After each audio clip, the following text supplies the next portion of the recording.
Olá, olá, olá! Sejam muito bem-vindos para mais um vídeo aqui no meu canal. Não se esqueçam de se inscrever, caso não forem inscritos, e de já deixar o seu like. Agora bora pro vídeo?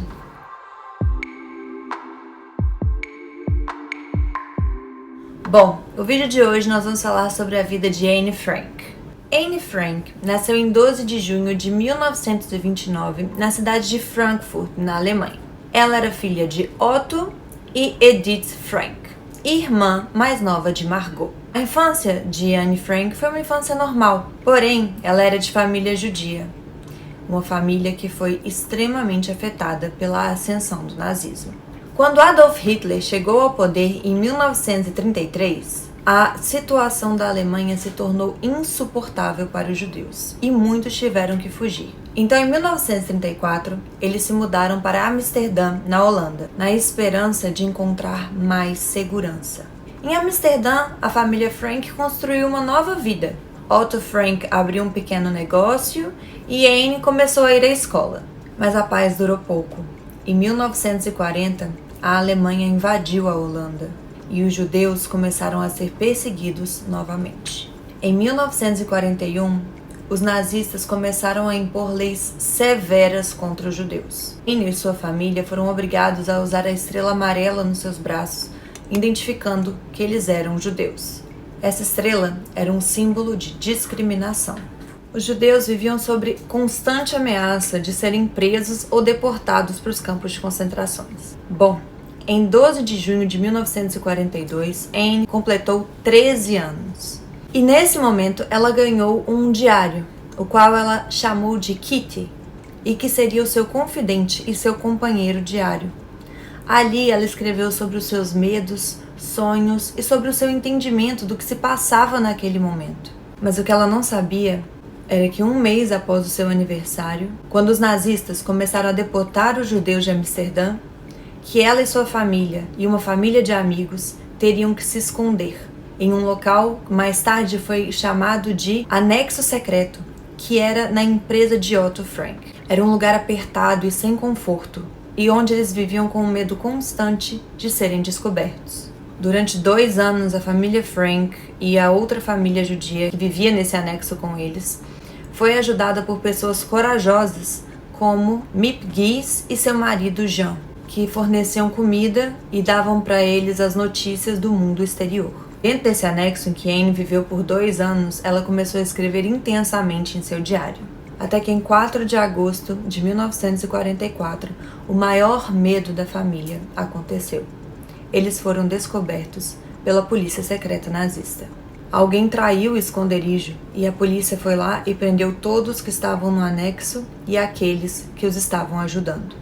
Anne e sua irmã Margot foram levadas para o campo de concentração de Auschwitz, onde elas foram separadas dos seus pais e onde passaram por condições desumanas.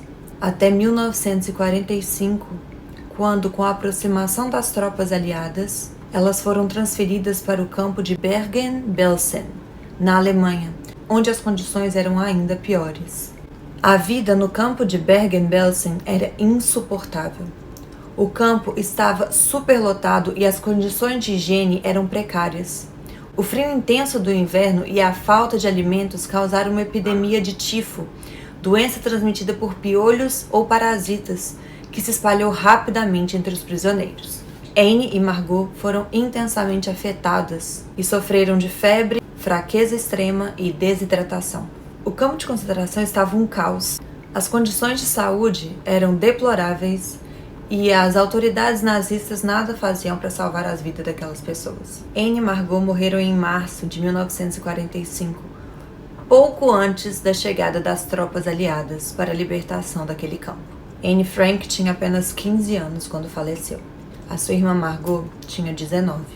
A perda delas, como tantas outras vítimas do Holocausto, foi resultado direto da crueldade do regime nazista e das condições desumanas que os prisioneiros eram submetidos.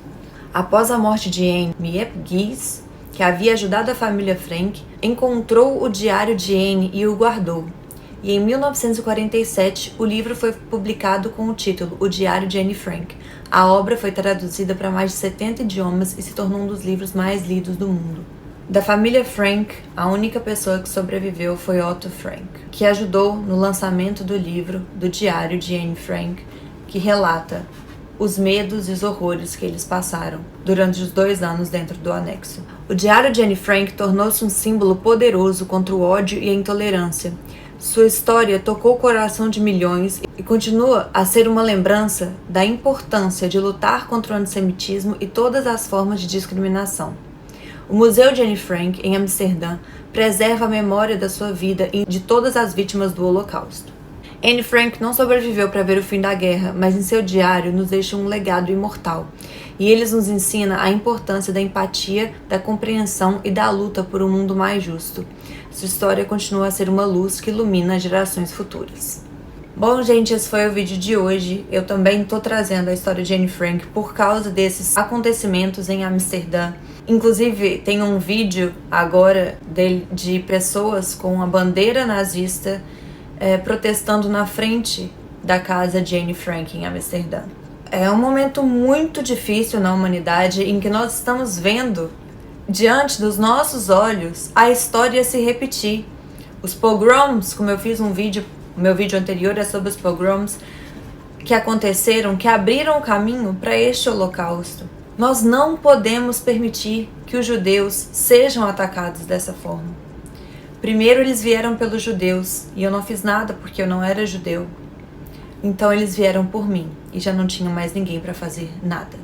E essa é a verdade, eles estão vindo pelos judeus, mas vão vir pelos cristãos. É extremamente necessário a nossa ajuda, a nossa união nesse momento. É necessário que ataques como esse em Amsterdã, Bélgica, Toronto, Estados Unidos e em vários outros países que estão acontecendo quase que simultaneamente, é necessário que esses ataques sejam vistos como algo horrendo, algo que nós não podemos tolerar. O never again é agora, nunca mais é agora. Não podemos permitir que a história se repita diante dos nossos olhos. Algumas pessoas me perguntam: como o Holocausto aconteceu? Que coisa absurda! Foi assim, iniciou dessa forma. Com pessoas, após o ataque em Amsterdã, holandeses irem para a rua para celebrar o ataque e cantar Free, Free Palestine com a bandeira da Palestina na mão, como se os judeus não tivessem sido atacados. Narrativas em cima de narrativas foram criadas para tentar justificar o evento antissemita. Porém, foi descoberto que antes mesmo dos fãs do Maccabi Tel Aviv estarem em Amsterdã, já havia postagens dos pró-Palestina escrito Hunt Jews, caçar judeus. É extremamente importante o nosso apoio nesse momento. É extremamente importante que nós vejamos que a história está se repetindo e nós não podemos tolerar isso. Espero poder contar com a ajuda de vocês, espero poder contar com o apoio e o suporte de vocês, espero poder contar com o barulho de vocês, que vocês apoiem Israel, que vocês apoiem os nossos irmãos judeus em voz alta, não escondido, em voz alta. Mostrem esse apoio, vão atrás de informações, republiquem informações importantes. Tudo isso é o que vai fazer a diferença. É o que vai fazer com que um holocausto não bata agora na nossa porta, porque o pogrom já está batendo novamente. Os pogroms, para quem não viu meu vídeo anterior, são ataques que começaram a acontecer contra judeus antes do holocausto. E isso está se repetindo. A globalização da antifada, que eles tanto prometeram. Eu deixo essa pergunta no final, se alguém souber me responder. Em que espancar judeus em Amsterdã, Toronto, Nova York ajudou para que a Palestina fosse livre? Bom, fica essa minha pergunta.